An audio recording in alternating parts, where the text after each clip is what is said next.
that it makes no sense. But I'm too lazy to like.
Okay, so let's go ahead and get into it. Quick volume check. Can you guys hear me in chat? I can hear you perfectly. Well, I know Yep. you can, but we're live now. And I'm wondering if anyone that's watching can actually hear. Well, I've got your stream muted, man, Shark, so I'm gonna tell you that you're muted. All right, Hazard says it sounds good. Were you able to hear our Randy Savage staged? Excellent, excellent. You Okay. sound like Randy Savage who smoked for too long. Oh yeah, because Randy Savage has such a clean, natural voice. Yeah, Yeah. you're definitely on the deep side of that. Well, everyone, thank you for tuning in for this week's Too Cool for School. This is going to be an interesting episode. As we mentioned last week, we wanted to bring in some players, get some perspectives from what it's like to participate in the league, what's good, what's bad, and we in the previous weeks we've talked a little bit about the matches that have been going on, how people are doing in the standings. There's really not much of a change since the last time we did this. There's been 2 matches so far between Chaos and Unhinged, and so I guess we can provide that as an update. But beyond that, this weekend is going to be a powerhouse of games. Before we get started, I just wanted to thank everyone that has been supporting StarCraft Underground. Neon Sword, love to see you. By the way, it only just recently, that puppy was no longer the most used emoji on the stream. And all it took was for you to do it like 3 times, and it was like that for almost a year. So it's good to have you back and reassert your dominance with the emojis. But anyway, back to the supporters. Thank you so much. Thank you for all the Prime subs. Thank you for the coffees, the Patreon. We are starting to snowball and allow for regular money tournaments for our level 3 players.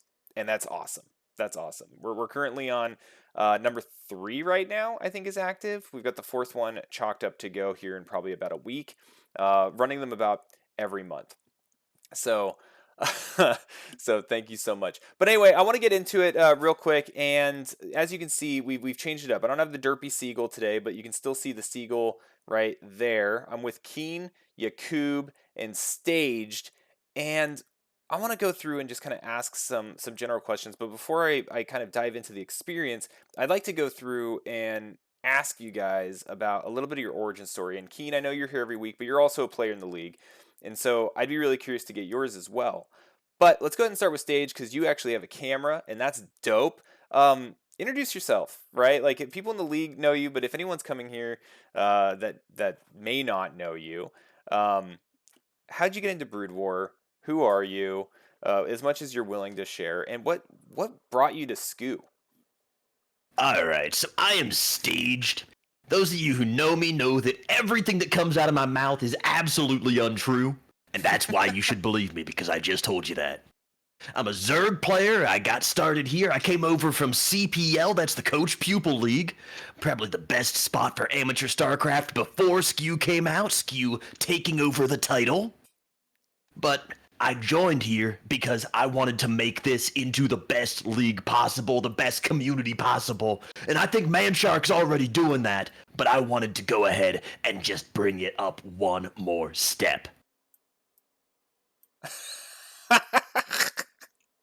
I'm sorry, I'm messing around with your camera and stuff right now too. But your commitment to the bit right now is freaking amazing. Here, actually, I just came up with an idea. Because everyone jumps around when they talk, I'm just gonna make the talking screen enormous. All right, because I want that on full blast. Well, awesome. So you came from CPL, but like, was that your origin with Brood War? Like, you jumped into CPL and then just came over here? You kidding me? I have been around StarCraft since prehistory. I have been playing this game since the dawn of time. I was probably playing it before they even had the inkling of an idea in the Blizzard dev's head. But I was never good at it. You see, it takes practice and dedication to become a real bourgeois. And I am ready at this point in my life now to dedicate and grind and become the best. So all of you up there at the top of the ladder, I might not be on your radar yet, but I will be soon. When you were saying that, the Pokemon theme song started playing in my head. You know, you want to be the very best, the best there ever was. Well, thanks for that, Stage. Yakub, I'd love to hear from you. Like, so how long have I been playing Brood War Yeah. and whatnot? And I've been playing Brood War, I would say, since 2000, maybe something like that. Can't remember how I got into it. Probably because I had like the freeware version of it or whatnot, and I just played the first campaign. I had someone at my work that actually played Brood War, and he just smashed me a couple times and told me to stop playing fastest map possible and BGH all the time, and got me into low money maps. Yeah. Yeah, I've been pretty active, like off and on and whatnot. Following the Korean scene. I'm a big fan of Bisu, so that's probably one of the reasons why I play Protoss. The reason I joined this league is just looking to become more active. I took about a 1-year break, and then CPL started up again, and I I went to like a CSL then that was run by Arn in Chicago, and I think someone mentioned to me about StarCraft Underground tournaments. So I just started to join as many tournaments as I can, and yeah, I actually I love StarCraft. I love SCUL. Like it's amazing. It's because without this league, basically after CPL, um, everything just dies down. There's people that are playing the Brood War Clan League BWCL, and maybe people that are playing like BSL. But in general, there's nothing for there's really not a lot for lower level players as well, and I feel like SCUL bridges that gap, especially with I don't know what's happening with uh the Nom Star League. I thought that would Oh yeah. I don't know when that's going to start. So usually people would actually go there, but yeah, I've been pretty active, like off and on. Back in the day, playing on like WG Tour and PG Tour and iCup, and then I took a break when StarCraft 2 came out, and then Remastered came out, and just been off and on. Dude, that's awesome. That's awesome. And so do you have high hopes for Bisu in this ASL season that's coming up? I wish Bisu would win in ASL. I really do, But Yeah. like I go back maybe once a year and watch his series against Savior, when he saved PVZ for everyone. I remember watching that live, thinking that he was gonna get like bopped because at that time, like back during that MSL, it was only like Naurar that would actually be able to like go head to head with Savior.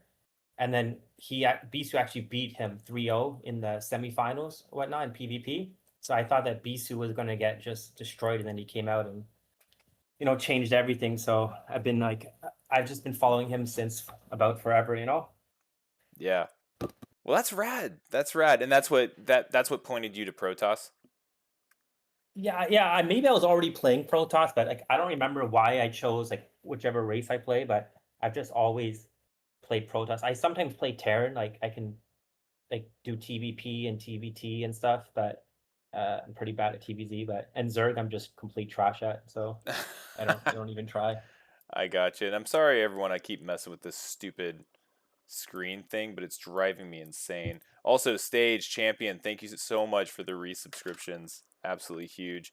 All right, so Keen, most people in Yep. the community know you. You've already been on the podcast a good amount of time, like every week, right? This is you're my thing. But what is your origin story? Like, how long have you been playing Brood War? What brought you to SCU out of all the other options that are out there, and what's going on within the foreign Brood War scene? So I started Brood War in like the mid aughts in like 2005, 2006 or so. Some high school friends got me into it, and they were just playing like back in the day. There was these things on Battle.net called comp stomps. I don't know if anyone still Yeah. plays them, but it was like 7 versus 1 comp stomp. Everyone would join and just beat up on one computer for like the absolute newest players. Maybe we should do that for a CU like very new player. I've been offering comp stomps. I think I did one with B actually just the other day. B was in there. Oh And yeah, we played against some AI. Yeah. nice. Yeah, so I started playing comp stomps with my IRL friends, and then I forget exactly how, but I ended up like I was kind of interested in the game, I guess, and I started searching for it online, and I found Team Liquid. I started following the pro scene, and I found like WCG, the World Cyber Games, and I thought it was so cool. I didn't even know about Korean pro gamers, but just the fact that there was people like from all over the world coming together to play this game at like a high level, I thought that was like the coolest fucking thing ever. So I started watching and I started kind of practicing, and eventually, like a few months later, I showed my friends like, look at how good I am now. I can play BGH 1 versus 7 and I can kill all the comps myself. Yep. They're like, oh my god, you're the best player in our high school. So yeah, that's how I started. I think my peak of activity was probably in like 2008, 2009. I got to like B rank on IC Cup, which was very old school ladder before StarCraft 2. And then I quit after StarCraft 2 released. It just wasn't the same for me. Nothing wrong with StarCraft 2. My main issue was that it wasn't StarCraft 1. So Right. I stopped until StarCraft Remastered came back. And even so, a lot of people don't know this, but CPL actually started in like 2009. The first season of CPL was in 2009, and then it was remade after StarCraft Remastered came out. I was involved as a coach in the first CPL, the very first CPL. I've always been into, first of all, joining tournaments and stuff, which is how SCU started, but I've also always been interested in helping newer players start. And so I got involved in CPL after StarCraft Remastered yet again. And I forget how exactly I found SCU initially, but I've been involved with SCU since pretty much the beginning, playing just the tournaments, obviously. And now that it's kind of entering into a phase where it's becoming more of a comprehensive, team environment, I'm interested in that aspect too. I like to try to nurture. I mean, StarCraft is quote unquote a dead game. A lot of people like to tease and say it's a dead game, but I think it's it's going through its best growth phase since like before StarCraft 2 right now. And I like just being around and trying to nurture that early, less experienced talent and get people more invested. So yeah. No, that's awesome. And there's a couple things. So CPL's, I had no idea it's been around that long. Has it been uncut going on for that long? Oh no, there was like 1 or 2 seasons I think back in the day, Oh, and okay. then it I think died completely after StarCraft 2 came out, and then this guy Laser Snipe revived it. I think in like 2016. I think it was actually before StarCraft Remastered came out, but yeah, for a long period of time it wasn't going on at all. Gotcha. And then I lost my train of thought. Shoot, I had a second question, but then I had to un-auto mod Neon Sword's message. Freaking A, what was it? You talked about coaching, you talked about IC Cup, CPL. Oh yeah, the growing the community thing. I think that's huge, right? I think you're right. There's been a huge resurgence in Brood War, especially because ever since you see StarCraft 2 kind of fading, like I don't want to say it's like on the downward trend, but like it wasn't being involved in EWS, right? Or the Esports World Cup, EWC, that's what it was. And that was kind of a big nail kind of like in the coffin, so to speak. And then you have things like Flash coming back and being a little bit more active, all these old pros being more active, and you have a resurgence of kind of people like myself, right? Like I only came back into the Brood War scene about 6-7 months ago, after loving it and playing as a kid, watching the WCGs, thinking those costumes were so freaking neat back in the day, like the Gur era of when he was over in Korea. And so I feel like it's almost on our shoulders, the people that have kind of bounced in and out and who had that nostalgia as kids, to recreate an environment where nostalgia can be provided for the next generation of players that can come in and play. And also, I think something that it might be a small thing, I have no evidence of this, but I feel like games in general are kind of going down in quality. Like when we grew up and we were playing games, we'd get like the manual, right? You had like your StarCraft guide, and you'd read that shit every night before bed. You'd have the box, and driving on the way home, you'd be waiting and anticipating to get that thing in the computer, and that was all you had, and you learned every little bit about it. But there's so much out there that it's kind of been watered down, and you see these gamers, these young kids, looking for a good game, because there's a lot of really high skilled next generation gamers, and when they find out about Brood War, I think that's where they realize like some of this old stuff is phenomenal. But yeah, no, thank you all for introducing yourself, a little bit of your origin story. So I kind of want to transition, like I said, like the purpose of this one tonight is to get an understanding of the experience, both the bad and the good, right? And so I want to kind of ask, and we'll just kind of keep going in the same order. So like Randy Savage, I mean Staged, like what what what is the experience of school so far from your perspective, and what's really worked for you? And is it more fun than just laddering, or is it just different? Like, what is it that is good? Like, what's the good so far? Okay, so this has been kind of like a really weird experience for me in particular because I've been kind of pulled in to be like a sub captain at one point, as well as being a player, but I'm not necessarily the strongest player on the team, so it just ends up being really difficult for me to engage in the same way. But the social aspect really does remind me a lot of yeah, CPL in that way, and like the team aspect. On top of that as well, you like it's really cool just having a lot of other highly rated players and everything around. But I think the thing for me that was actually the most difficult is not really knowing a lot of the players and how strong they are, like on my team and on different teams. So when I had to step in and draft for my team, I think I kind of dropped the ball a little bit, and that makes me feel really bad. But overall, like SCU in general, the tournaments are so fun. And I feel like after I get matched against a really strong player, I play like 200 elo better than my rating for like 3 weeks, and then I start to fall back to being lazy again. But as far as the league goes, I think that there's still like, because it takes a long time for everything to resolve, it's kind of a wait and see thing for me. And I'm really enjoying what I'm seeing so far, but I'm not sure if it's gonna be like awesome or if it's gonna turn into pardon my French, a shit show. Well, what are the Okay, indicators I, towards I shit can't keep that showing? up. Thank you. I was thank you. It's so sad because if anyone hasn't heard you speak before, Stage has a beautiful voice. He's got like this prime caster voice, and so far he's been turning on cartoon acting.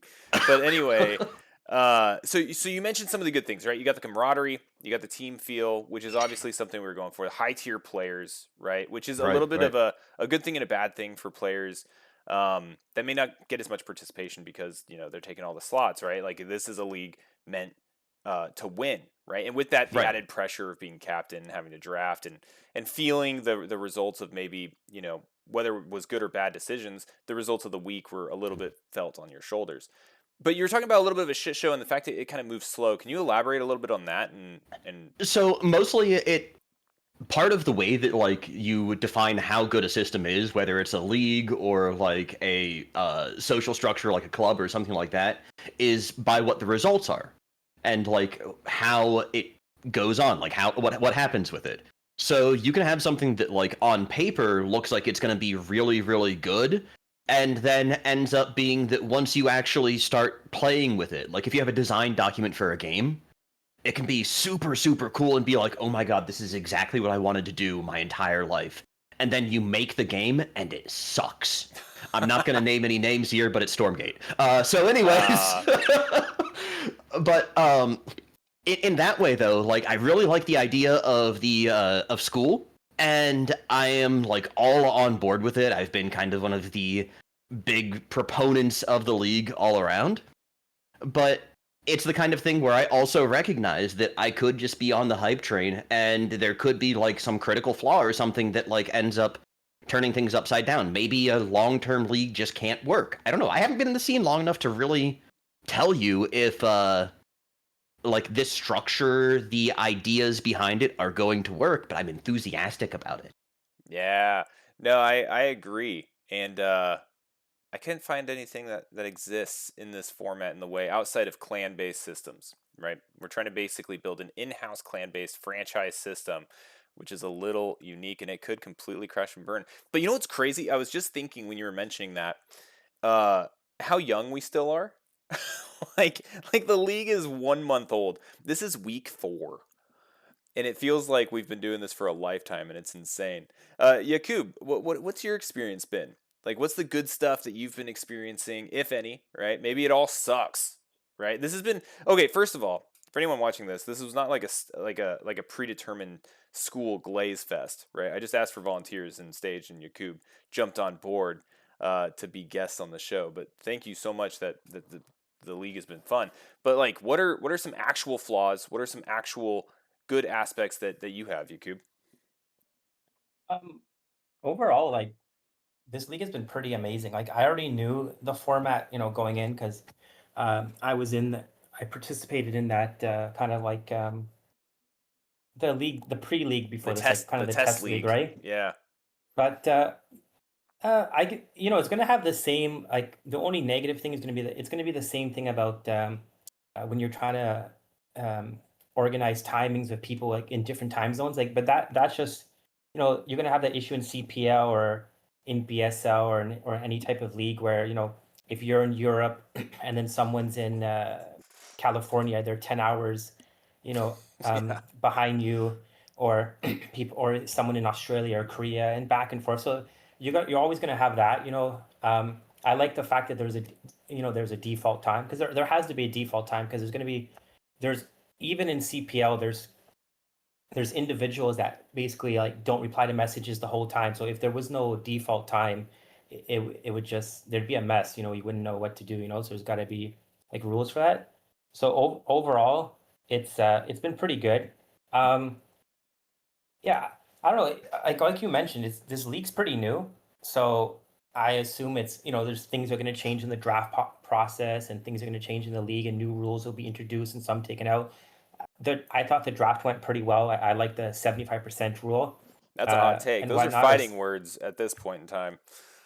The thing is, I myself don't really know much about, like, I don't really do fantasy leagues or drafting. Like, I have friends that are into the NBA drafting and NHL fantasy leagues and NFL and whatnot. I might participate like in an ASL like fantasy that Manadog runs and whatnot, stuff Yeah. like that.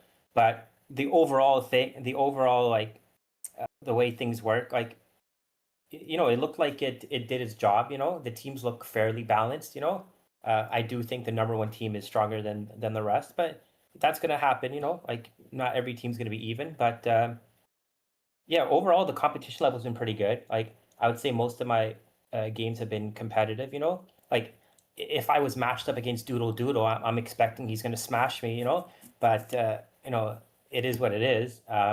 But overall, like I would say, like anyone I played, I felt it could go either way. I played Hazarif. Hazarif actually has he has really good PvP. I think he has like strong, like solid PvP. So, but I felt like I could win, he could win. Stuff. It's not like every match I'm getting, it's just gonna be I'm just gonna get like too old.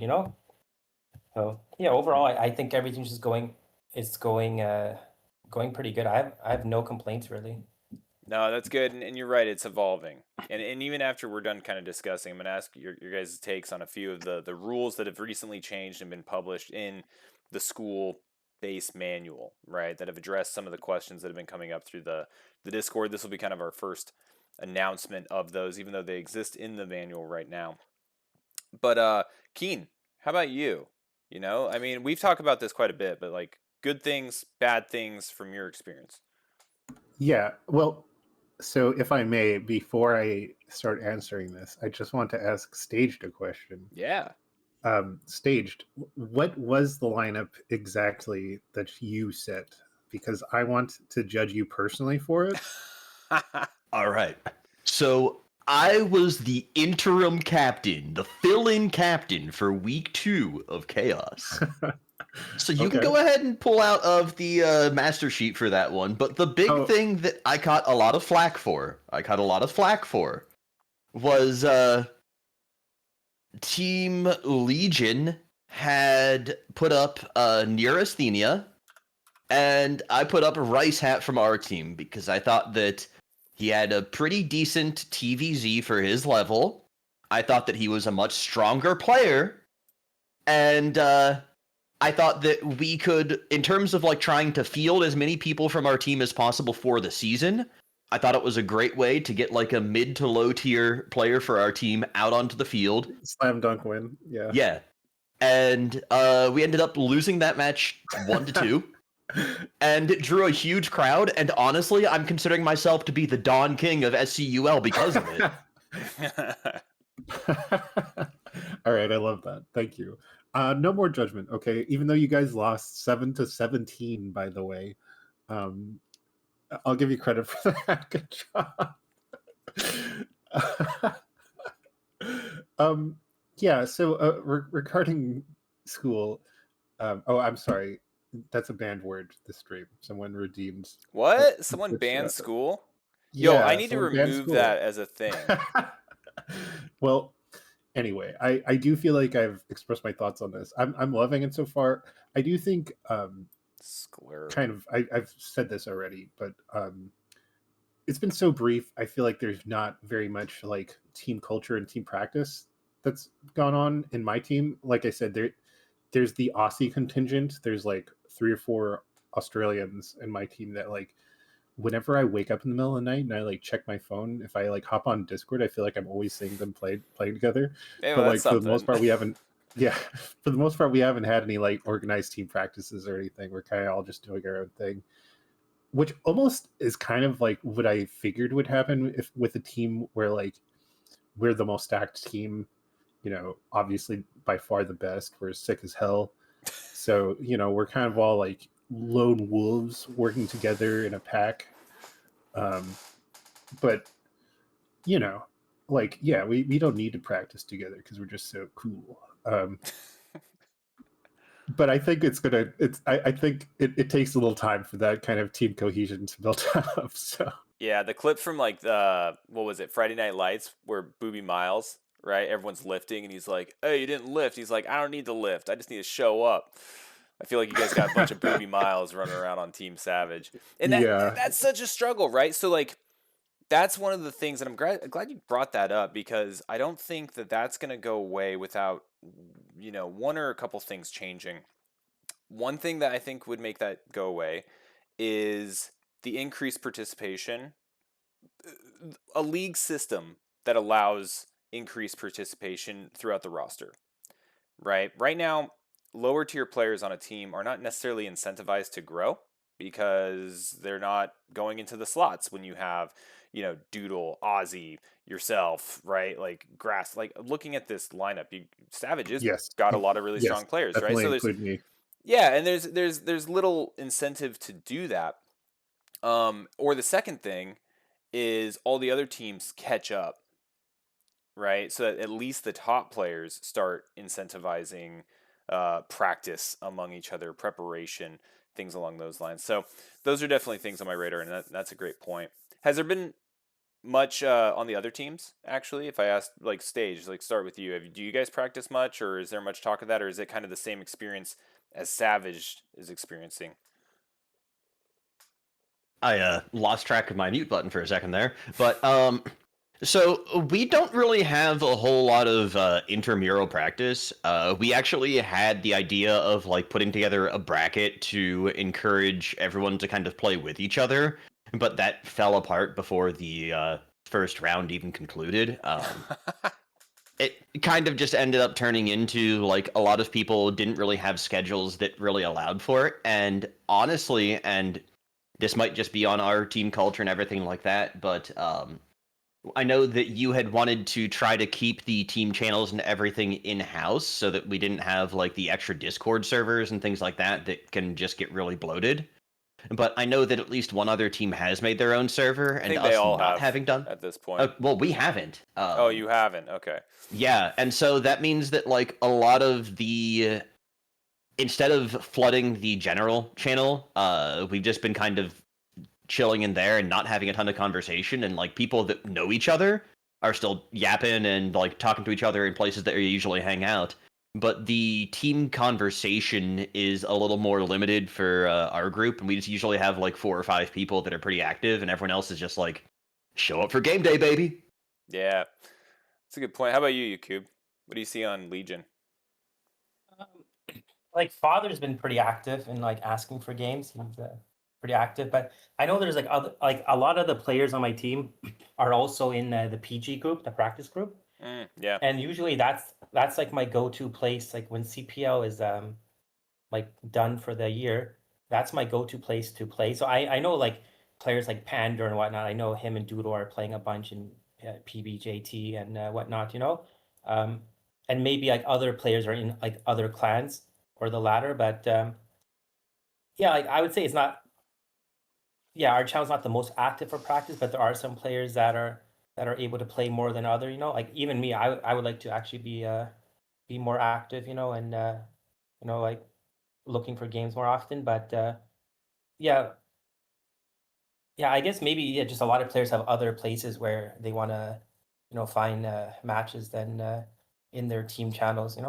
Yeah, and I think that makes sense. Everyone's got their home base, right? Like I hang out in UPL, right? I know Stage, you do too as well, right? Like that's kind of like home base for a lot of players, and it doesn't necessarily need to be in the school environment, and that makes a lot of sense. Okay. I so I was kind of talking to Manshark before this cast a little bit about this, but I was lamenting the fact that there's no like centralized Brood War server on Discord where like kind of the entire community congregates. Um, like I hang out. I guess my home base is like the NAKR Discord, um, and don't get me wrong, I love it. I love hanging out with those guys, but like I do feel like there's something lost about not being able to like hang out and just like schmooze regularly with like everyone in the community, you know. Um, Also, before I forget, just I want to give a shout out to Father. Like, guys, this guy always complains about not being able to find games. Like, if you ever see Father asking for a game, just throw him a fucking bone and play him. Like, he's always looking for games. Go get smashed by Father. That's funny. And it's funny because then like lower ranked players see I imagine part of Father's problem is that he's really good. So if I see Father looking for a game, like I'm not gonna respond. And then you get the same and then you get a weird opposite problem where like lower tier players, they're like looking for game and then Father will show up. And so then you're no longer asking for games anymore. You're like, okay. Or you're trying to do something like Neon Sword. It was very nice of him. He threw in the looking for game channel earlier today. He was like, looking for game. I'm a newer Terran player. Which everyone knows he's not a newer Terran player. But anyway, that you see that. So we know we've got some of the good, we got some of the bad. We see some evolutions. I have my kind of vision of where I want this to go, and it's big, right? And these are baby steps. But if you guys were in charge of the league for a day, right? Like, what would be the one big change that you would make to the league to make it better, right? And Stage, what would be your thought? Like, what can I take back and be like, this is what I should do to actually make this a better experience for players? And I'm just babbling right now so that you can think of a good answer. I'm just rambling. I already got a free answer for you, boy. Hell yeah, I already got a free answer. The only thing you need to do to improve SCU is improve the soundboard options. That's it. Everything else out the window. Just give us better soundboards. That's what you're doing here tonight. You're just trying to make yourself clippable. You just want to have a sound clip end up in the soundboard. Okay, soundboard. Got it. That's a valid recommendation. Soundboard. That's brilliant. I totally forgot about the soundboard because every other Discord that I'm on almost is like so annoying with the soundboards. We could make a good one. We could make an actual good one. There's some opportunities out there. But you got to remember, Escalade is in the channel, and he loves using the soundboard. So you gotta pair it, right? Might need to make it tamper proof. Yakub, what would be your one thing? Yeah, maybe like maybe increase the round robin, I guess. Like instead, like, so each team plays every other team twice instead of once. So make it a little bit longer, which then I would think that would help in a way. I mean, like it'd be good for you. So like less things to like not having to prepare for new seasons all the time, because the season kind of drags on for 2 months or whatnot, or instead of 6 weeks, or it drags on for 2.5 months. And it might give players more opportunity to play if it's because not everyone's available every week, like every month. Like people have school and exams and travel and family and kids and whatnot. So yeah, maybe that, like, I do think that the league is a bit short, but then I understand that they want the ability, like if there's faster turnaround, then there's faster ability to change the teams, like to rebalance the teams if like there's one team that's just kind of every season destroying everyone, instead of them destroying everyone for 10 weeks, it's just, for 4 weeks, maybe for 2 seasons in a row instead of like, like the whole year, right? But I don't know. Overall, having a lot of fun. I know this takes a lot of work, so that's why I don't do it. But it definitely takes a lot of dedication. But yeah, Yeah, that's basically my only ideal. that's a really interesting point because the shortness of it was a little bit by design for a couple of reasons. The main one being, and I'm not just trying to defend my stance, but I think that you bring up a very valid point that warrants some explanation. I wanted to keep it short enough to where the attention span could be focused on it, right? So, like, if it drags on for 2 months or whatever the case may be, the give a shit factor might wane, right? Especially if you're a team in one of the either like sides, right? In the event that you're on a team that's getting destroyed every week, then okay, I really don't care. I'm just gonna go play big game hunters or whatever the case may be, because we're already so far behind, right? Like scores might be predetermined for finals brackets earlier than like they were in this case, where it came down to the last week for all the teams. The second thing was because we're young, I wanted to keep it short so that we could have multiple iterations and change it quickly, right? So I wanted to be able to adapt fast, and I also wanted to allow for more like drafts, right? So like the shorter the seasons, the more opportunities there are in a long time span for people to join, which kind of happened this time, right? Like we did the draft and everything, and about halfway through the first week, we get all these players that learned about it flooding the school freaking Discord server, and these are great players that I want in the league, right? We've got like Hawk in here, we've got Art of Turtle, we've got Tim is floating around. Like there's all these different players that are now in the SCU ecosystem that I would love to see in the draft. And Dragon's poking around. So yeah, but longer would be cool too. I think that it might be interesting. I'll play with that. Because it might be interesting to have multiple. I don't know. I don't know. Yeah. Um, And one thing, like if a bunch of like the best foreign, like like let's say like Bonth joins and a bunch of like the high end foreigner players, yeah, it would probably uh, the layout of the matches would probably have to change. Like it'd probably have to be like instead of like 10 people, like 15. So it's not just like the top, you know, 50, BSL players just playing every week, right? And like and no one else. But other than that, like Yeah. I'm happy to see all these good players Or here, more 'cause teams. some of them are, yeah, or more teams. Yeah, that too, or more teams. If it, I guess that's the hope that it gets bigger. That instead of like 4 teams, maybe there's 8 teams. Or 6 teams or whatnot. Yeah. And I think Hazrath hit the nail on the head right there. That would be a great problem to have.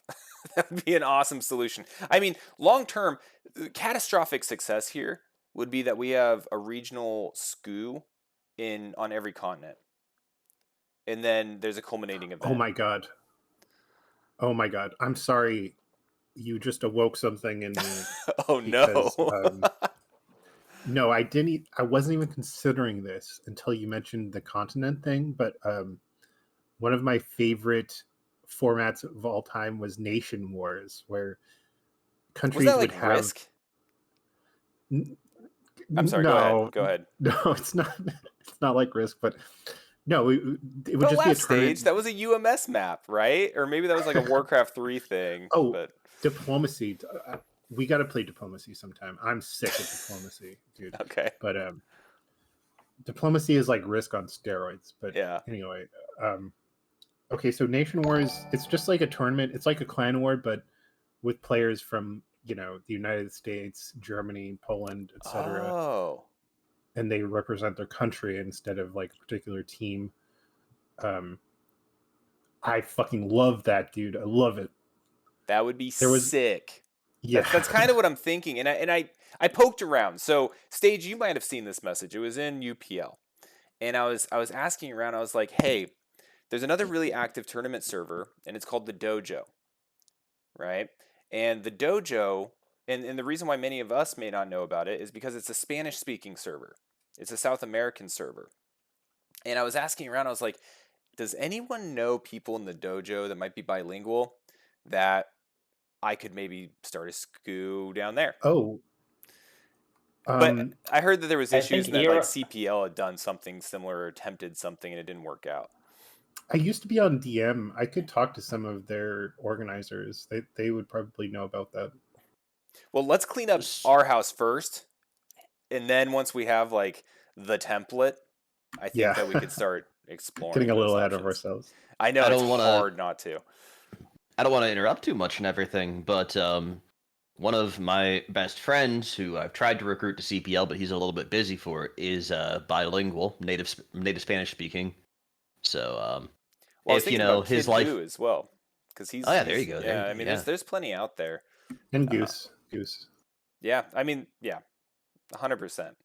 Um, but I was curious about their end, someone that I could direct coordinate with, and like Just to, sorry, still getting way ahead of ourselves here, but the problem with the South American community is they are very insular, and they like stream on Facebook mostly. I think they just have different social media than we usually use. So that's I think fine. that's part of the reason there's like a separation. But how cool would that be, right? Like to your point, the Oh yeah, nation wars aspect. We have all these regions, and then there's like a centralized event, right? Like maybe we could do it at something that already exists. Like CS Land was brought up, right? Like expand upon that. Talk to Aaron, get that going. But again,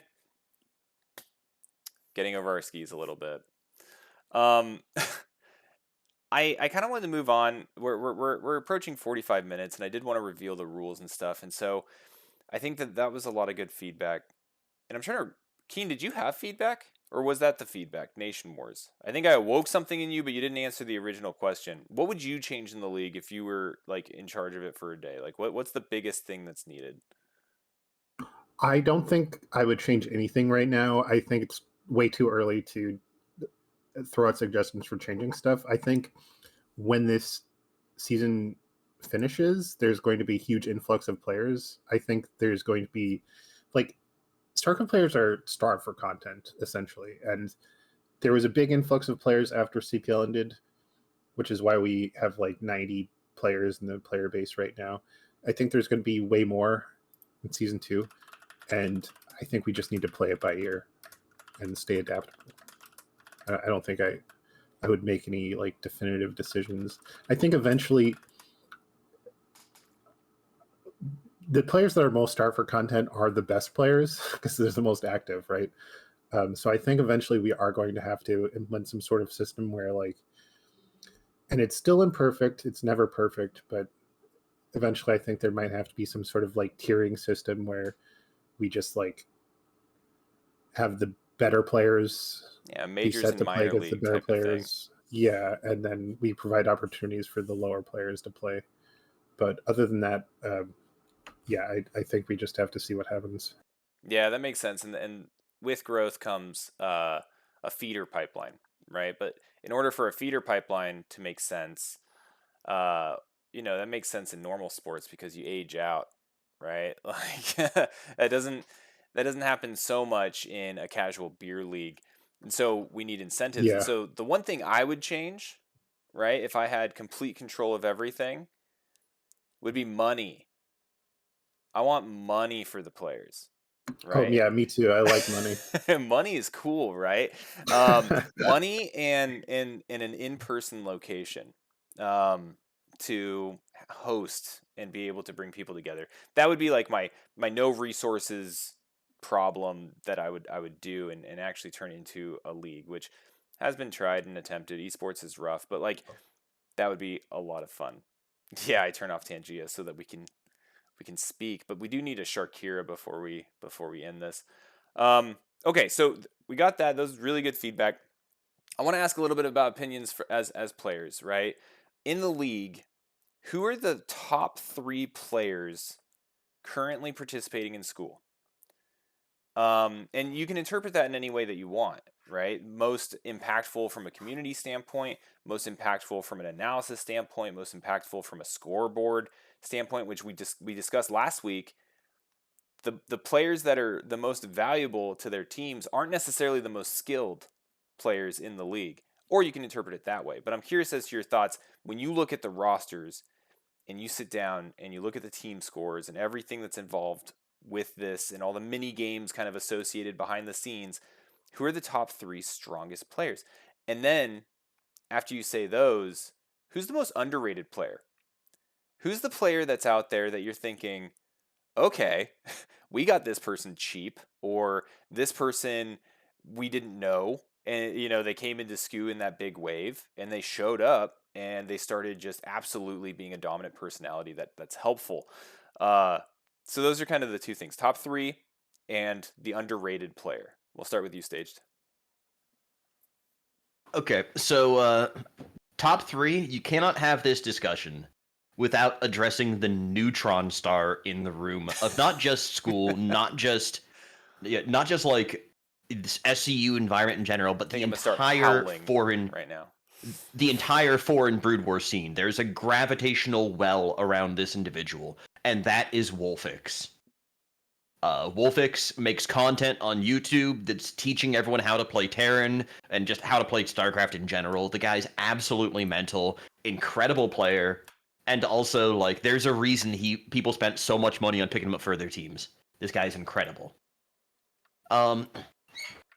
Outside of Wolfix, I think I'm just gonna kind of go with some of your standard issue, like really high level players, because I can't speak to the social conventions on other teams.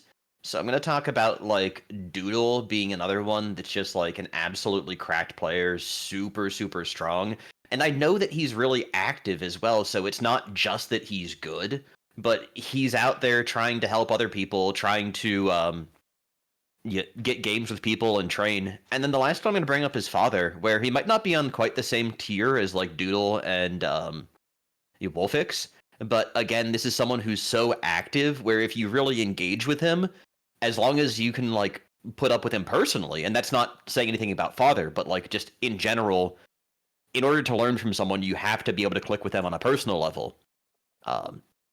Yeah, Father is such a good resource to be able to just grind games against, and really like you learn by playing against better people. And there's a limit to that, yes, but you can just be incentivized to play that much harder by playing against someone who's super active and super good.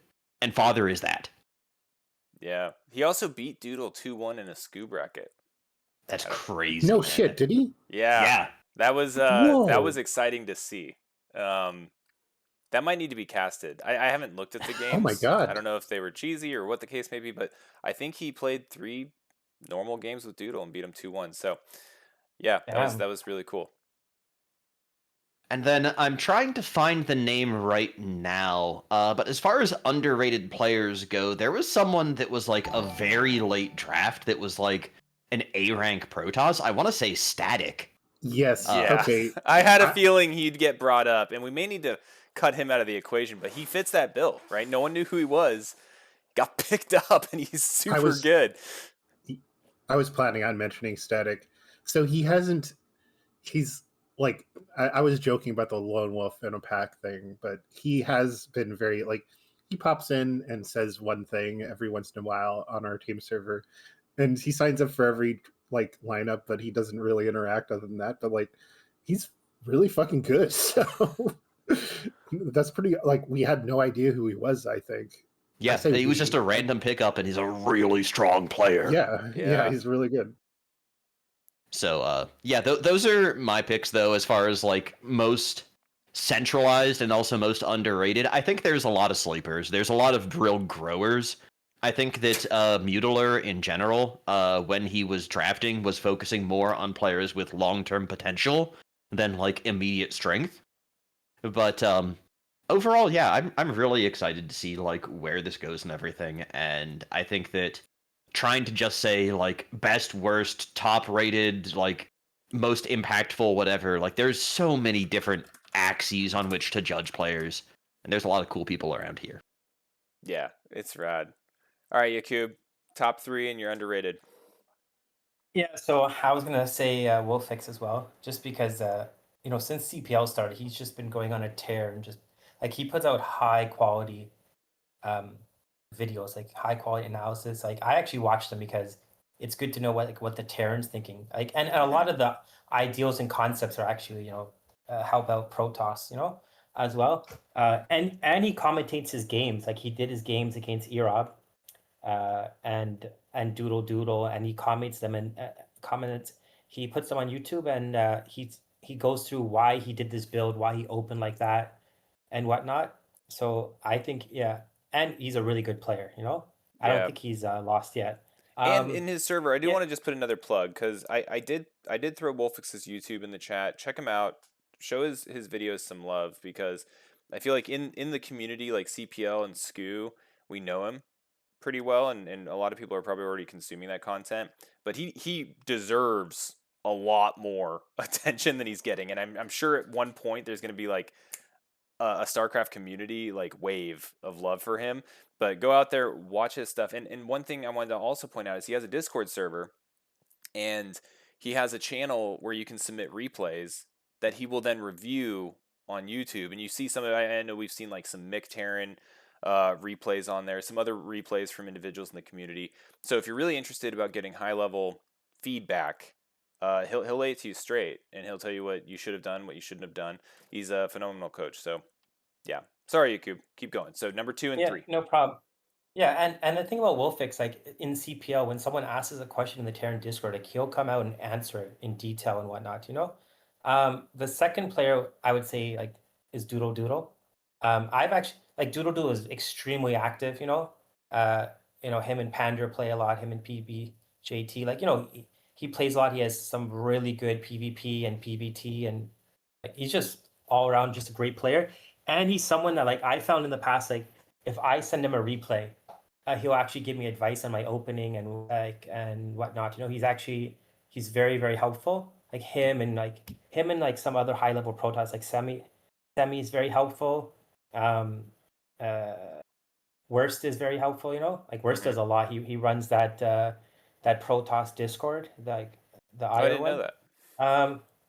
And the third one, I would say it's between like Ozzy and Father. Like Father's very active, so I've played a lot of games with him. I feel like he's helped out my PPT. And Ozzy's pretty active, and he does a lot on the side. Like Yeah. for the StarCraft community. Like he commentates like for commentates BSL. He does his own thing. He's running his own tournament. So I would say he's the third player. And underrated, honestly, because I don't know a lot of the players. I would say that the static guy like fits the bar because I didn't even know who this guy was, and it turns out he's an A-rank Protoss. Yeah, no one So did. and people are getting him for like 45 like bucks or whatnot. Like when like every other A-rank guy was going for like 90 or 100. But that'd be my my picks. No, makes sense. I'm seeing a trend here. A trend. Yeah, Ozzy's a good pick, and his tournaments and stuff are a lot of fun to watch. He has his Discord server, the Ozzy Coliseum, and they do all sorts of fun stuff. I know you'll see Keen in there a lot playing in those tournaments, and Wolfix, right? He shows up as well, and also a streamer. You should give him a follow. Keen, top 3 and your underrated player. Yo, I almost want to. I want to buck the trend and say like Wolfix sucks or something because like, Yeah, but it's impossible. You like can't say that. That's a banned word, just like school, I right? know he's a nice guy. Well, I don't know if he's a nice guy, but I like him. We I think hang he's a out nice guy. pretty often. He's a nice guy. Yeah. Ozzy also a friend of mine. I would recommend both of them. If you guys don't know them, you should definitely check them out, especially if you want to learn anything about Terran. I was taking some notes while we were talking about this. Oh, first of all, okay, I think it's fucking hilarious because Yakub, every time you mention Doodle, you talk about how he plays with PBJT and Pandor, and they have been this like polycule for years. They only practice with each other. I swear to God, they play like Well, you got all the 90% of the races games right those there. guys. Like they just round robin. They only play each other. I swear, it's insane. It's like that is the most close knit community. Those three in all of StarCraft, and they're all really good. So I guess it's working out for them. Let me see here. Oh, Father, yeah, a bit abrasive. He can be a bit abrasive, a little rough around the edges, but I think he's genuinely a good guy at heart. Very active. I would agree that he's, if not top three, definitely like one of the better players that you would want on your team because he's very solid. I think solid. I would say he's solid A rank and always looking for games. I think he's pretty humble. A lot of players have some crazy ego. Father is not like that. Like I said, even though he can be a little rough around the edges sometimes, if you can get past that initial crassness of his, he will be your best friend and a great resource. So is he your number one? Wolfix was No. your number one? Oh, Wolfix is probably my number one. I mean, I don't know. It's hard because it's hard to discount him because he's like literally undefeated right Completely. now. And no map losses. I keep waiting. And also he does create great content.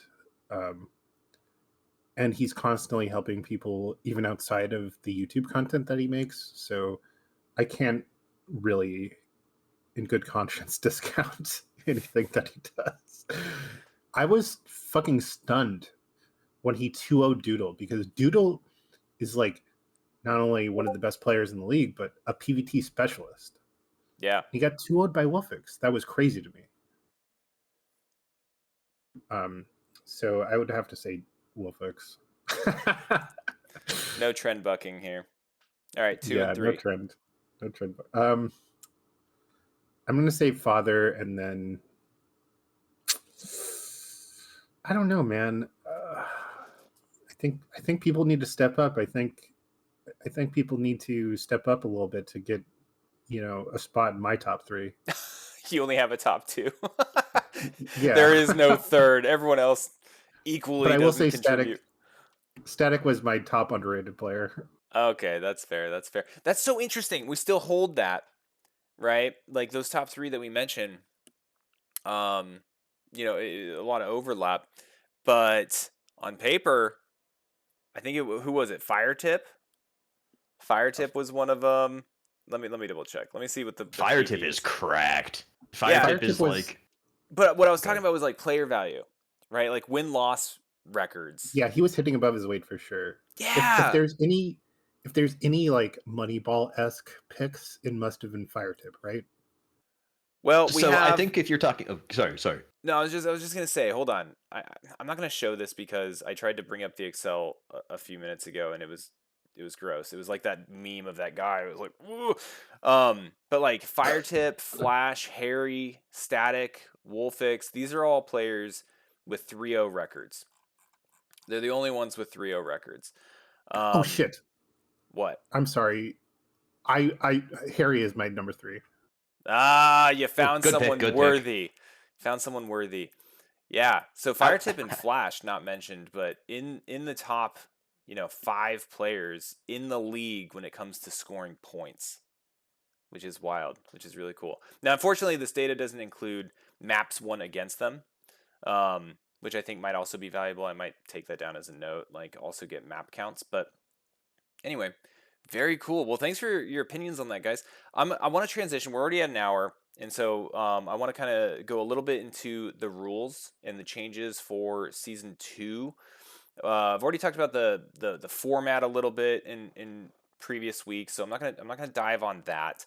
What I want to talk about are some of the rules. And for this, everyone cover your eyes because I'm about to blind you with the screen. And hopefully this works.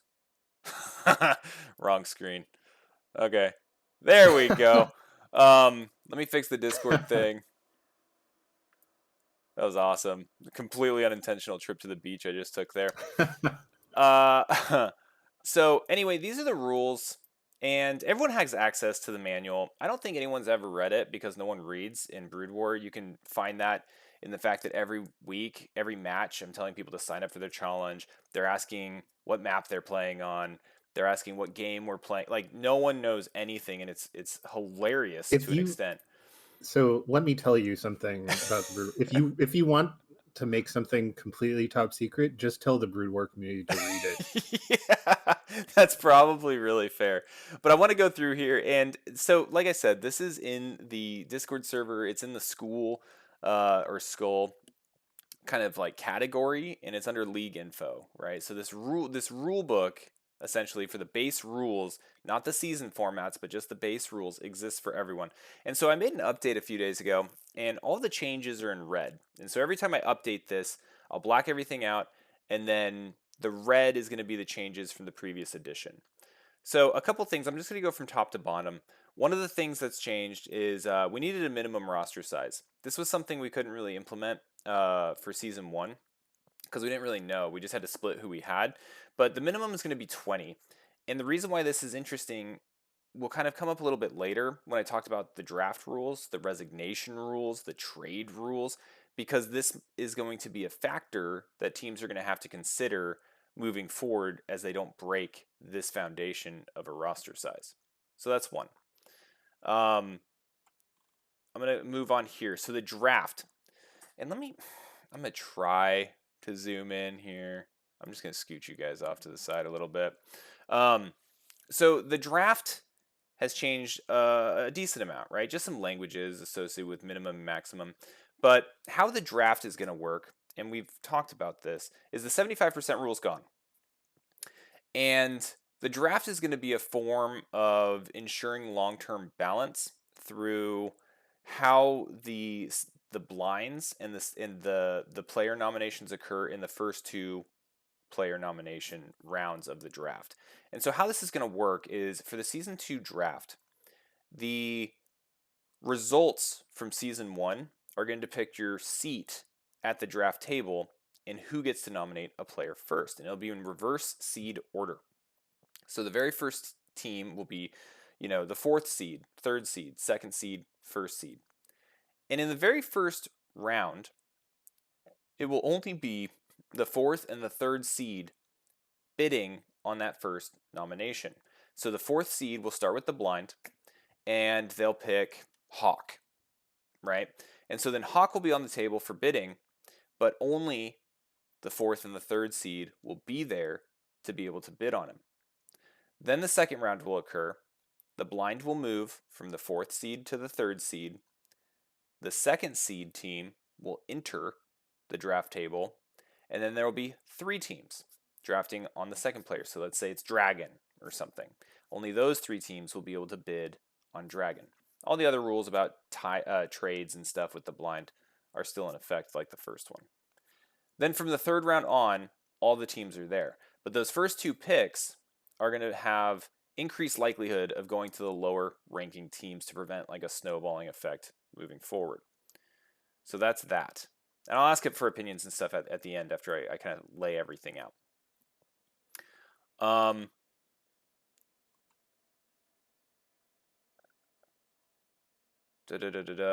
Okay, trades. So trading was always a thing we wanted, right? Player mobility needs to be a thing in this league. And we didn't have any rules for it. Basically, we were like, okay, we know it's going to be a thing. Let's put a bookmark here in the rules for how trading is going to occur. But this is how it's going to occur. All right. So during a trade window, which will occur after the season and after the resignation window, teams are allowed to execute trades. The 2 teams will agree on a player or players to exchange. It can be 1 player, but it will have to be compensated with SCU, and that will need to be approved as a reasonable amount of SCU for that player. If 2 players are being traded, the player value that is in our player stats that we have recorded must be equal. And if they aren't equal, then the difference needs to be made up by either another player or SCU bucks. Okay, so let's say someone has a player value of 4 and the other team trades you a player value 2. Well, they're going to need some SCU buck compensation to make that a fair trade. Or another player that equals player value 4. So two player values for 1 4 player value. After they decide the agreed upon terms, they then seek approval, right? And right now it's me, right? We're going to get some more help in here, but right now it's just me, and I will approve that the trade is legitimate. And once it's deemed, it's got the stamp of approval, you guys can go ahead with this. Then, yeah, I'm not going to discuss that, Mevius. Then the players can be notified. So the players are notified that the trade has been offered and that they're up for trade. The players then have a 24-hour window to veto the trade. And the whole trade goes if any one of the players says no. So if a player says no, they've executed their veto, the trade goes away.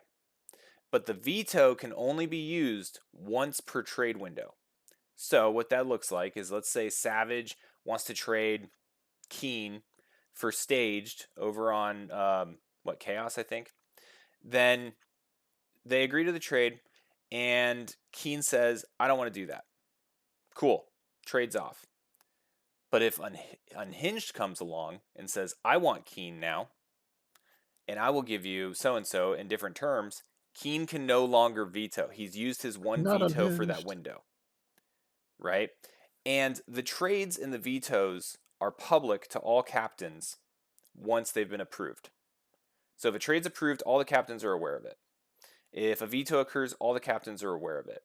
So they can keep an eye on this and wait for a veto to then try to snag a player. That's a little bit of a mini game, mostly for captains, but also something that the players can probably discuss among each other, right? If there's two players, you can be like, hey, you going to use your veto, or am I going to use my veto? Or are we cool with this? I don't like these people anyway. Let's go. And then it happens. But that gives a little bit of player agency in the decision being made. So that's how trades work. And it also is interesting because I mentioned that trade window is a finite period of time, right? So you got to make sure you get these trades, if you're concerned about it, early in the window as opposed to late, where you may not be able to try to nag a player. Okay, so that's how trades occur. Outside of that, a little bit of language on match scheduling. I'll mention this real briefly just because it kind of keeps coming up. So we have our default time, but there's another aspect to this, and it's the social agreement between players when they schedule a time. So if you schedule a time with another player, that now becomes your default time, right? So if you schedule a time and you don't show up without warning or do notice that you are no longer going to be able to make it to that time, then that will be a forfeit, right? If you do provide notice, then the rules go back to the same, right? Default time is default time. You guys can try to reschedule otherwise, but that's how that works. And it's come up once, and we thought it was going to happen today, but it was just a global daylight savings time snafu. All right, player mobility outside of trades. This is the meaty part. Contracts. Whoa, they're here. They're coming. Oh my. Oh my. So player mobility. It's going to be, I mean, a lot of the fun is in playing StarCraft, but a lot of the hype and the fun and what makes this league interesting is the drafts, the movement, what to expect in this next upcoming season. And that needs to be natural. And it also adds a little bit of a component to stress rosters, which is a large part of the franchise league as well. So contracts. Contracts are going to be introduced in the second season. And it's going to be interesting because we're going to have to grandfather a lot of people in. How this is going to work is each team is going to have a number of slots allotted to them for certain types of contracts. And there's 3 types. You can have a player that's on a 4-season contract, a 3-season contract, or a 2-season contract. And so listed out here, you can see the number of slots that exist. Each team will have 5 slots where they can keep a player for 4 seasons. 5 for 3, and then unlimited season 2. Now, as a player plays in seasons and they get closer to their cooldown, they still take the slot of their contract type. So if you're a 4-season contractor and you've been in for 2 seasons with that team, you're still taking up a 4 4-season contract slot. You've just burnt through some of that time, which adds a little bit of stress for trading. If big wigs show up like we have right now for upcoming drafts, maybe it might be beneficial for the team to increase your mobility so that they can pick up other slots for longer periods of time. So that's how that's going to work. Now, a little bit in the logistics of it. How do you determine what a contract is? So in the draft, when you draft someone, everyone's baseline is 2 seasons. After you win the draft or win the player, you can pay extra SCU bucks for increased seasons. So 25 additional SCU bucks per additional season for that slot. So let's say I draft staged for 50 SCU bucks. If I want to have him for 3 seasons, that's 75 now. If I want to have him for 4, it's 100, right? The currency amount might change after I simulate it a little bit. The economy is still wonky. That's why we haven't included like player wallets, things like that for like Gamba and various fun things. But that's the penciled in number for right now.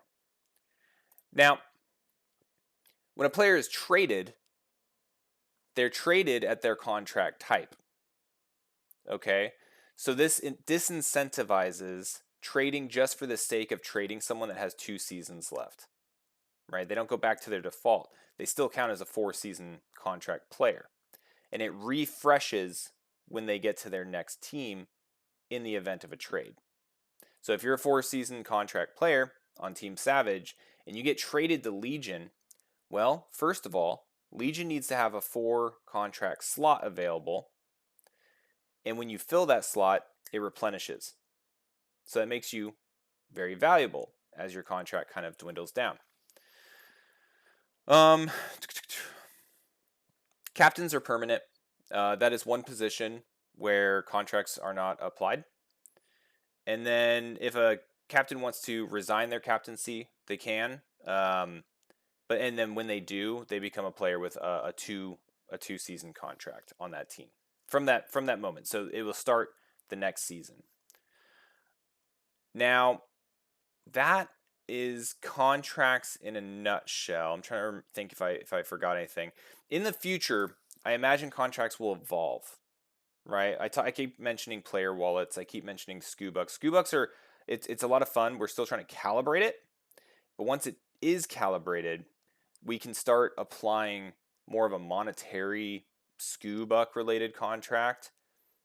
But that only works if players have something to use their SCU bucks for, or if it's incentivized, or whatever the case is. So that's what I missed.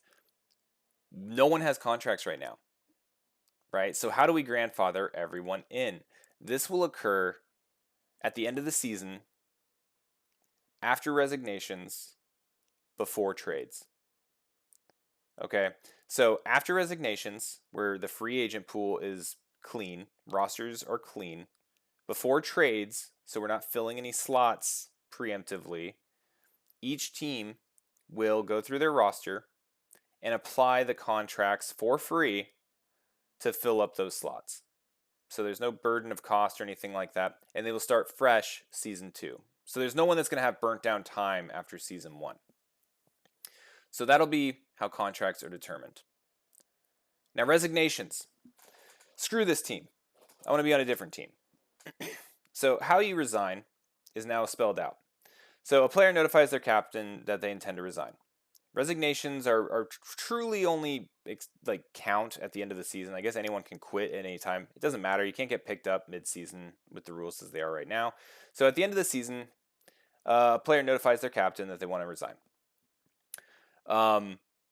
All the data is updated during the resignation window. So like if someone tells a captain right now, hey, I quit, I want to go in the free agent pool, cool, we're going to deal with it all at one time so we don't mess up the master sheet.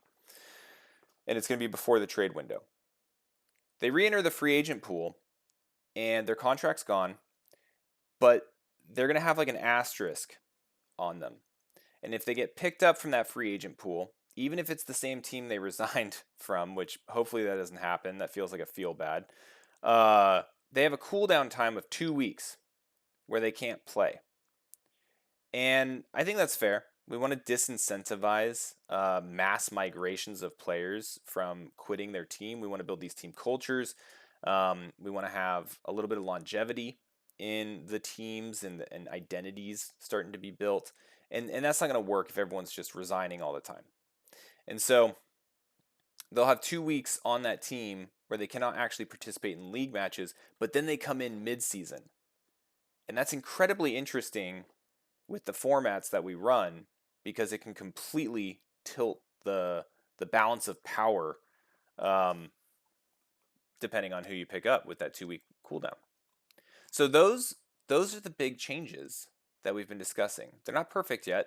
They haven't been exercised yet, but these are a lot of things that people have been asking questions about, have been recommending. And yeah, Champion, to your point, if you draft someone for $100 and they quit, they're burned, which has happened. Like, we've had people get drafted on teams and they've left the server, right? I think that happened. I think there's like 1 or 2 players that's happened with. So picking people, picking people that, have good attendance, all that matters. So, okay. I'm sick of talking about it, but I want to go around the room. I want to catch initial impressions. What sucks here? Is it cool? And we are like at an hour and 20 minutes. So if you got to bounce, that's fine. This was only meant to be an hour. But Stage, let's start with you. What's your gut telling you? Okay, all right. So I was already listening to this, and I was like, okay, I have questions. I wanted to like ask a couple things. I've seen your hand. You're like, yeah. I want to raise my hand. I'm just like, oh my god, I have so many things I want to know. So the big thing first though, like big question I've got is, are the trade windows only between seasons, or do we have like inter-season trade window before the playoffs? All right, we're gonna start stacking our roster. Yeah, right now it's only in between seasons.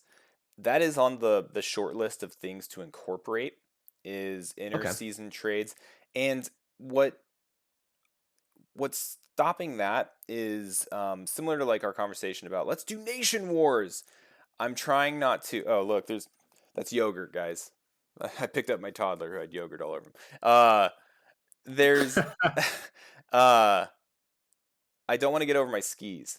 And when we increase player mobility and we start messing with currency, it is not easy for me to track. Yeah. Oh yeah. And so that's crazy. And so having like certain windows where I'm doing that, it makes it a lot more simple. But in the future, interseason trades I think are going to become much more valid and going to become a thing, especially looking at the results of how the SCU brackets are affecting the team's wallets during season.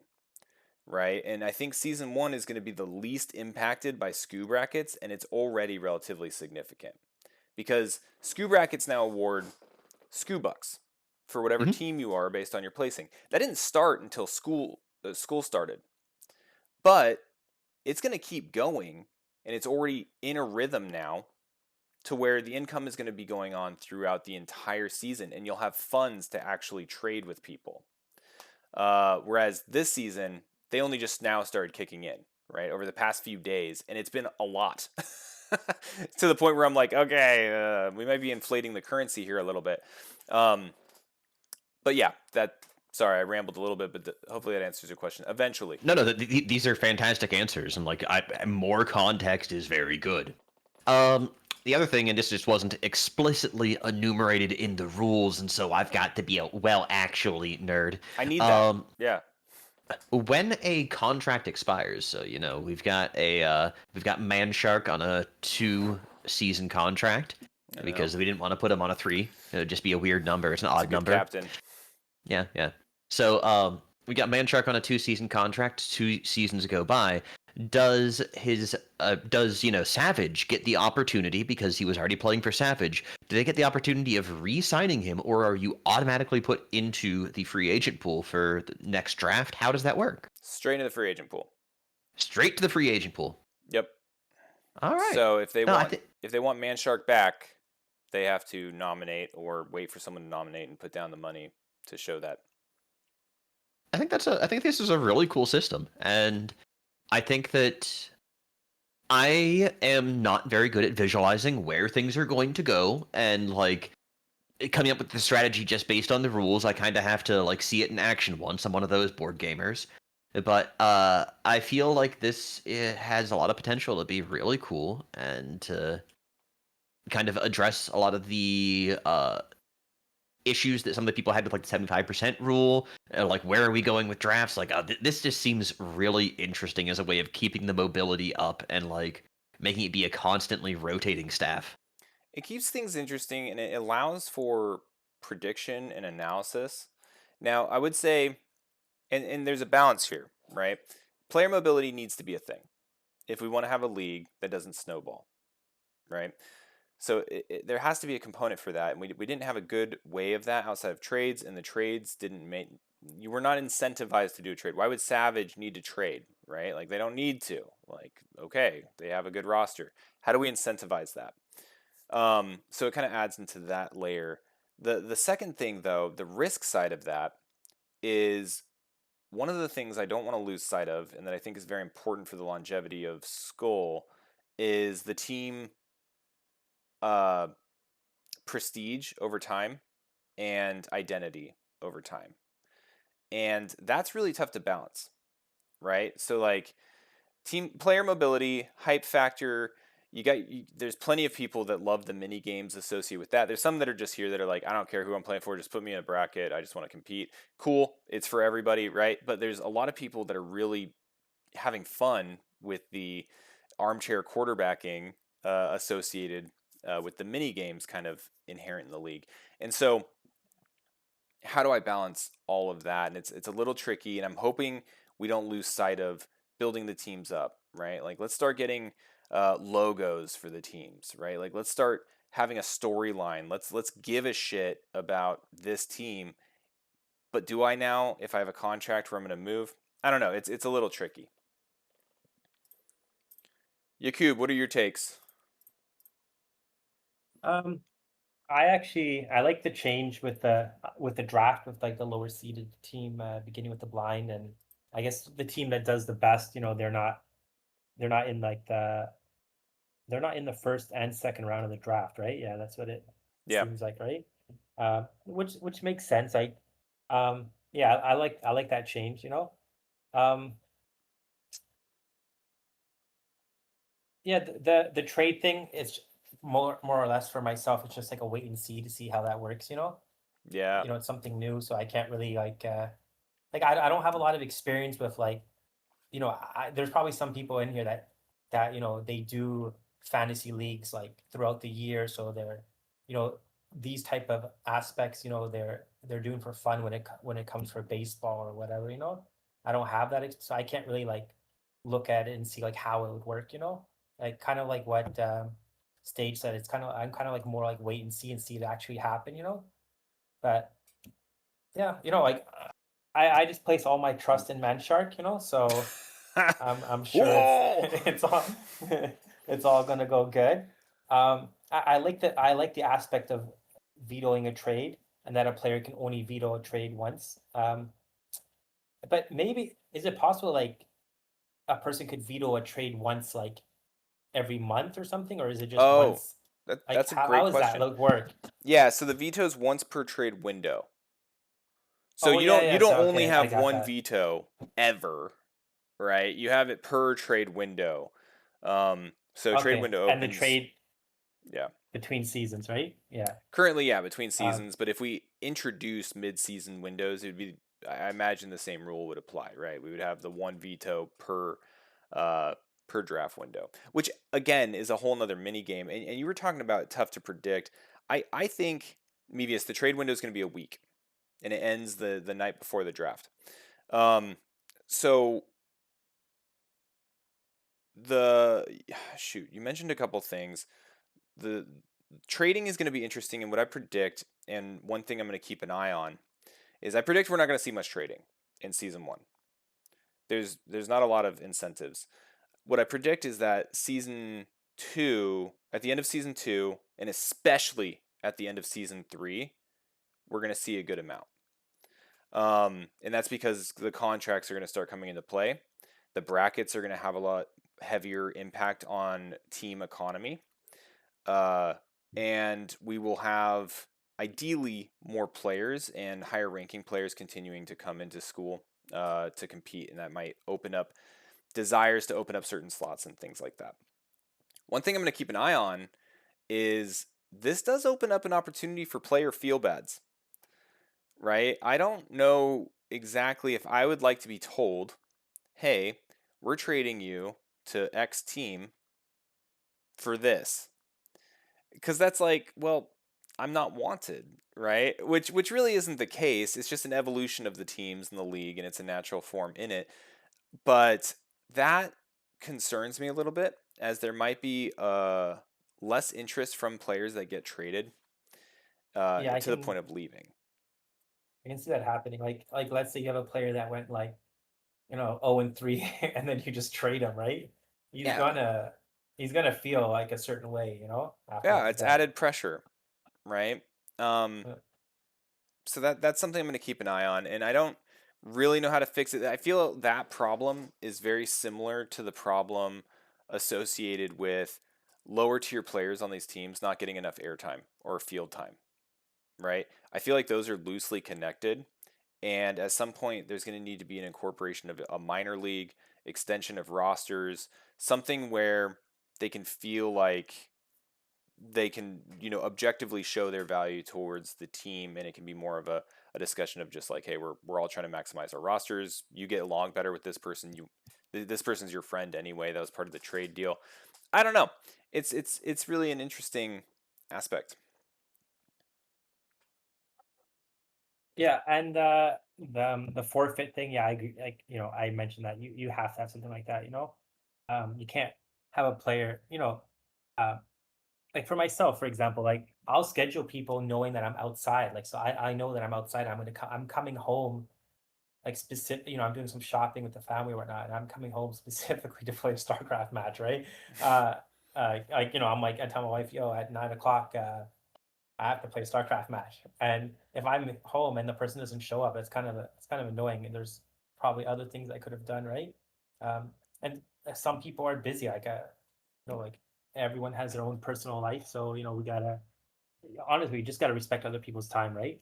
Things happen, right? People have accidents, kids get hurt, and whatever. Yeah, That's but life. But to your in point, general, yeah, exactly, and that's why that rule needed to be implemented, because I think if you look at the demographic of the average Brood War StarCraft player, it's like mid 30s, early 40s, dad or mom, right? Like there's a lot of shit going on. And so you're like, I told my wife before this, I'm like, hey, don't forget, I've got streaming at 9:30, right? Like yeah.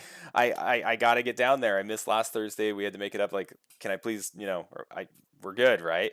Uh, and that's happening on both sides, right? And so when you get like two families coordinated around this competitive-ish hobby, yeah, you want to be as respectful as possible. And like what Stage mentioned, like I think there should be like emergencies do happen, so I think exceptions should just be coordinated like between yourself and like any league admins. There's always going to be you know uh exceptions, right? Like maybe someone's kid's in the hospital, right? You can't giving them a forfeit would kind of be unfair. Like, Yeah, maybe they can play the match a couple hours later, or pos. I know right now we don't really do subs, right? And I can see why that would be, especially the way the league works now. Like subs, it I don't just think doesn't subs would work be with the league fair. format. Yeah. Um, yeah, but you know, uh, in general, I like that rule. I think that rule is like a pretty, like, it's a needed rule. The player mobility, the trades thing, um, yeah, that's very interesting. The trades thing, it's kind of makes it like a team, like a sports team, like a hockey contract or basketball contract or something like that. Yeah. Um, The biggest thing missing yeah, is that in those contracts, the players are rewarded with money. yeah, yeah, In this but format, they're not rewarded with anything except for the community and the team presence that they're on. and and I like the rules for the resignation. Like, if someone resigns, uh, I do like that there's a penalty, because what you could have is basically a team tries to trade for someone, um, but the other team doesn't want to let them go. Like, because there's a method to that, right? The other team could basically not accept the money, right? The trade's not forced on them, right? one of the captains can veto it, I think, right? Well, the captains need to come to an so- agreement before the players are even notified. Yeah, so then maybe you have a player that actually really wants to go somewhere, and he just purposely like just he tries to get traded and doesn't work out, and he just like leaves his team, and just sits in the free, like sits in the the pool for free agents, and he gets drafted by a team he doesn't want, and then he leaves that right away again, right? Then Yeah, you can like game it that way. yeah, now teams are wasting like all like their precious currency on players that are not benefiting them, right? So yeah, so I like all the rules. Like there's obviously been like a lot of thought and work put into this, so which I respect, So yeah, yeah, I definitely I like the way just things are going, there's like this seems like uh it's like CPL but like on steroids, kind of like a long-term thing, not like okay CPL, because like with CPL you have like there's so much hype in the beginning, right? And you have the team discords and everyone's so active, and then it kind of dies down. But this is like this will be like team like kind of like team bonding, like you're probably gonna more likely than not you're probably gonna be at the same team for a long time, I I with the contract thing obviously that changes things, but one would have to see like the whole like monetary stuff with that, with the points and how that works, and whether a team can just keep their team like consistent like throughout the year, like just keep extending the contracts and whatnot, right? But yeah, I like everything about this league. I think you're doing a great job. One thing I want to mention is a lot of thought. You mentioned there's a lot of thought that goes into this. All of this, in almost anything that's been a good idea, has been from members of the community. And I also want to note that like all of these are an experimental phase, right? Manadog, I got to give him a shout out because I think his contract system that he proposed to me is perfect, but it's complex.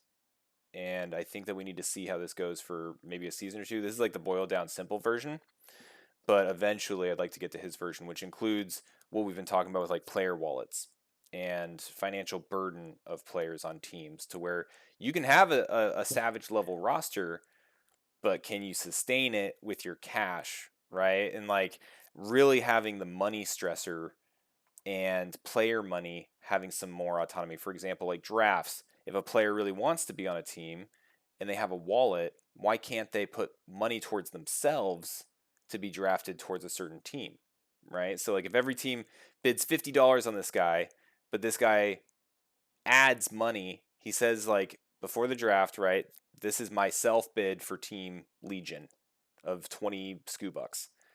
Then Legion gets a $20 bump to their bid, right? Like there's cool things like that can be done to show a little bit of player autonomy, and like more complexities we can add to this as people get familiar with the system. But yeah, no, good feedback. I'm glad it's well received like so far. yeah, with Manadog, like because obviously Manadog's my team captain. Like he's pretty amazing. Like he's really active as like a team captain. Like he knows his stuff because he's been like he's one of the I think he's one of the admins or the staff for CPL, right? I'm not sure if he's the staff. I think he is, but obviously he's always a team captain for CPL, so he has so much experience.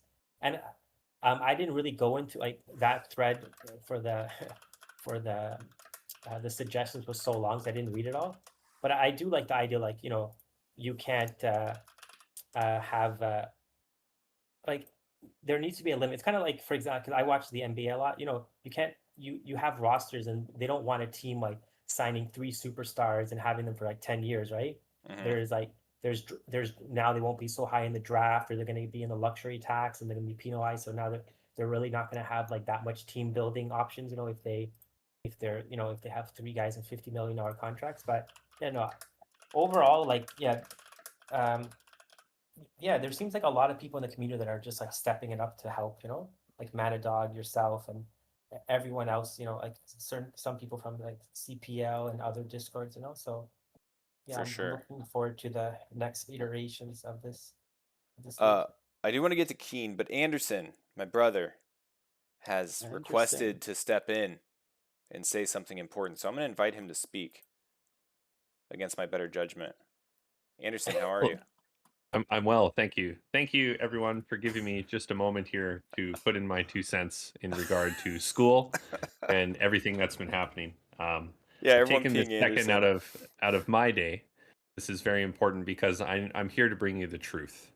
Oh The god. truth about an individual named Manadog. Manadog Well, don't cannot slander continue. Manadog. Don't He slander cannot Manadog. continue to get away with it. He He has keeps rigged getting away with it. every league.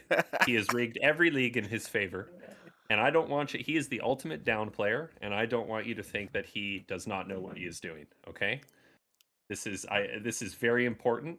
Do not believe his lies. Thank you for your time.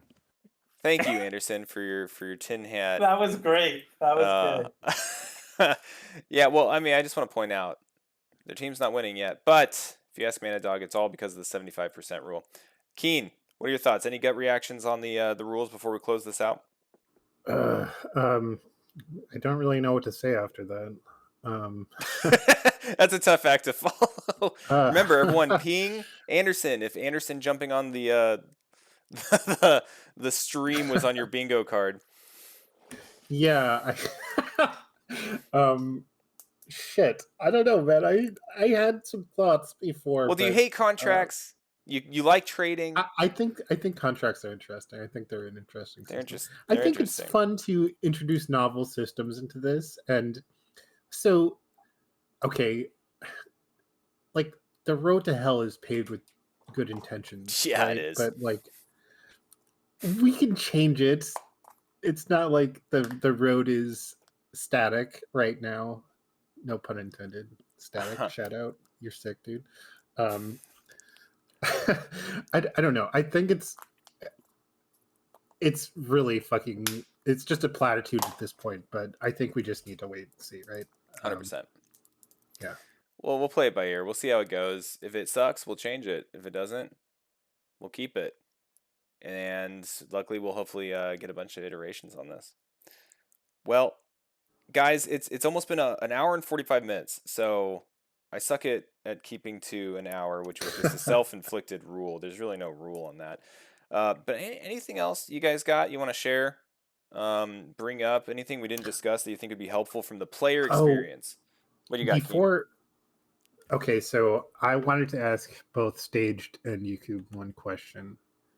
Okay, so YouTube, I was curious because I think the most interesting matchup that I saw you play so far was against Radley. If you can describe that without going too long, I would like to hear what you thought about that matchup, because I was actually surprised when I saw that you beat him 2-1, because Radley is a very good player. Yeah, with that matchup, like obviously, going into it, I thought I was gonna lose. Because he is a better player. Like, I think he's a better player than me. He's like an A-ranked terror or something. But I played with Father a lot, and I have some builds prepared for specific, like on Sailfield and whatnot. And yeah, the games just went my way. And I honestly, he plays a weird way. So I think if he played completely standard, like, for example, when I play Father plays really standard. Really, like, he might go drop ship like here and there, but he's not like trying to nuke. He's not trying to nuke me or going mass race and vultures. I was like, I didn't even know what I'm supposed to do against that. I was like, what is this thing? And I'll be honest, I'm the worst Protoss when someone splits the map. I just want to leave. Like, I can't do these like split map. I have no patience for that. I know I should probably just pluck down like 5 Stargates and go carriers, but like I'm very impatient. So like I don't do good in like split map long drawn out games. But yeah, I was kind of like game 2 went my way, and actually because I ended up playing Aussie right after that, and I won the game 2 on Silfield as well. So yeah, I was quite happy with that. Like he beat me like 2-1. Like he's definitely a way better player than me. But yeah, the third game, like yeah, that was a pretty crazy game. I felt like I could have played it better. I felt like probably like Radley probably feels like he could have played it better, like as well, But yeah, I was kind of shocked. I was really happy that I won. That I won 2-1 against Radley. Awesome. So. All right, well, Staged, I just want to end this on a little bit of a dramatic note. If you had any person that you could play person in the community that you know, maybe not a grudge match necessarily, but a person that you feel comfortable against and you would like to embarrass on stream, who would it be? You know, I'm really glad that you clarified and said this had to be a person in the community, because that would have definitely been me just like grabbing a celebrity out of nowhere and been like, you know, we're gonna go ahead and play against Megan Allen Fox. Iverson. Allen Iverson. Talking about practice? Which is funny because, you know, all the old NBA guys did play StarCraft. They played on their play. But anyways, Oh, yeah, okay, that's made its so rounds. if we're gonna try and call someone out and be like, you know what, I want to put a matchup against them, the low-hanging fruit would be being like, oh, hey, I'm gonna play against like one of the like really low-ranked players and everything like that. But I actually think that, because again, I'm self-styling myself as the Dawn King of SCUL, I think putting me up against Mick Terran is going to be where it's at. Ooh. Mick is a alright. better player than I am, but I have stolen matches against him in SCU and scrims. And I've beaten him 2-1. Anderson, you can go ahead and say that he's going to crush me. I've beaten him in bracket before. And I'm getting a little bit loud there, but This you might know, need to that's be a the thing. point of it. That's Say the it. point Say of it this. louder. Even Mick's That's the laughing in the chat. Yeah. He's here. He's listening. He's ready. I know. I know I can take him. I know I can take him. And if nothing else, I will talk enough shit to make it be a memorable match. That's all it is. Hell yeah. That is exactly the answer that I was looking for. Thank you. Yeah. I love it. Well, thanks everyone. Thanks, you know, all three of you that are watching.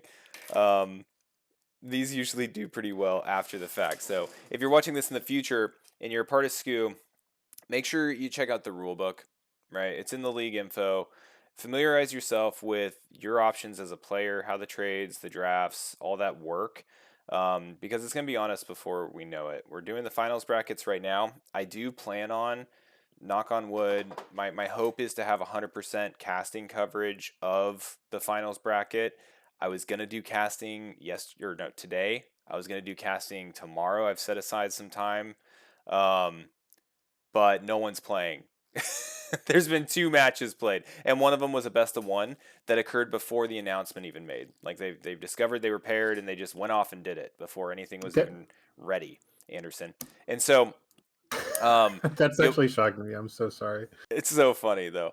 But anyway, yeah. So we'll get 100% of content on that, and hopefully you enjoy it. I'll try to keep it a little bit spoiler free. I know last time I think I did them. I mentioned all the records and stuff before I did it, but it should be a good time, and I'm excited to see this season come to a close and season 2 kick up. What was it? I think I said end of April, beginning May. I forget what it was. We got what? Hold on, I can do the quick mental math right now. But we got this week, next week, the week after, 2 more weeks. Yeah, so April 12th, we should have rosters, and the 13th will be the first go. I think April 10th will be draft night, is what's penciled in right now. So it'll be dope. It'll be dope. Lots of SCU, lots of StarCraft. Anyway, thanks guys for joining. I know this was a long night. Hopefully everyone allotted 2 hours for this. But let's find someone to raid, and we'll get on out of here. I'm itching to play some Root tonight. That's what I want to play. What's Root? It's I'm gonna play some Slay the Spire. Oh yeah, that's a big one. Along with like, was it Resident Evil that's out right now? I'm going to bed, man. I don't know what you guys are talking about playing video games. We got Ray Rain. You guys want to raid Ray Rain? No. Oh, we got Ozzy. Or Ozzy. Yeah. I did Oh, Ozzy Ozzy last time though, time. but yeah, I'll raid Ozzy. He's playing Protoss right now. He has a Yeah, he's doing like 100. Oh, that's right. He's doing his He's like A rank challenge. too. Dang. What does that mean for the Protoss balance argument? Anyway, guys, thanks. We're gonna go ahead and rate him. Peace. Ozzy was a Protoss main before. Was he? Yeah, he was like 20. Yeah, 2100. Like